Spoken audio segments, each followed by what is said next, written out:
Okay, so joining us now to help sort through all of this, criminal defense attorney Steve Baric. Steve, thanks so much for being here. Thanks for having me, Natasha. Steve, it's a very strange case. First of all, Quanell X came on our air. He was insistent that he sat there for that hour and 15-minute long interview with police.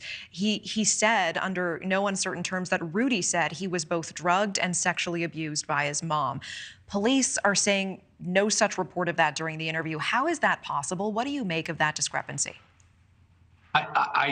Natasha, this one's got me stumped. I mean, I've been a lawyer for 25 years. I've been a prosecutor. I've been a defense lawyer. I've handled sexual assault cases as a civil litigator. This is a weird one. I'm not going to lie to you. This is a real head scratcher. It's the facts in and of themselves suggest something very strange, very strange. And in fact, when I first heard the comments from the activist, Mr. X, I believe his name is, I wasn't surprised. But then for the police to come out and say that that did not occur, I'm really stumped. I think this is a real weird one. I think there needs to be a thorough investigation because I still believe that there's a lot more going on here than what has come forward so far. Yeah, and I mean, could it be that there's just a mismatch in their interpretation of what sexual abuse looks like? Because Quanell saying some of these details in the bed naked, kiss on the lips. He said at one point she told him, you have to call me daddy, that you're the dad now. And he said that there were other details. He used the word incest.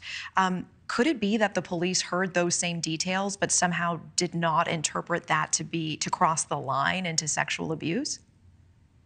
Natasha, I think you brought up a great point. If you look at what the officer said, he was very careful to say, I have been trained to look for probable cause. And what he's saying there is, I have been trained to listen for the facts showing the evidence of a crime.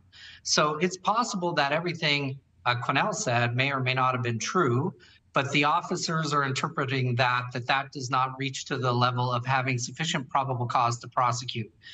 These internal family molestation type cases are extremely tough. It appears very clear to me that Rudy has been through some systemic brainwashing for a number of years here, because when, his comments when he's talking to investigators seem drastically different from 1 minute to the next.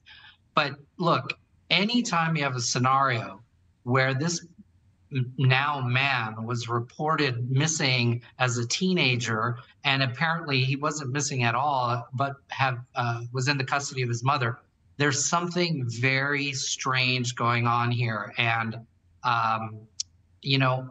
I saw how animated Quanell was.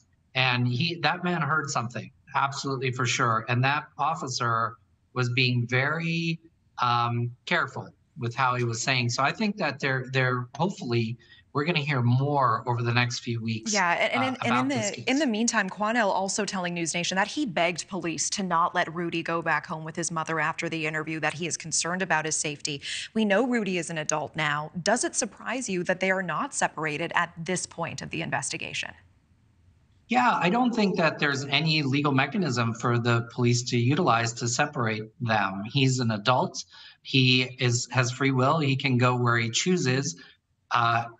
I guess I would correct myself. He may or may not possess free will with his mother. That's probably a major question that Quanell would probably contest. But I don't think they had any mechanism to prevent that young man from going back with his mother. And it's sad, frankly.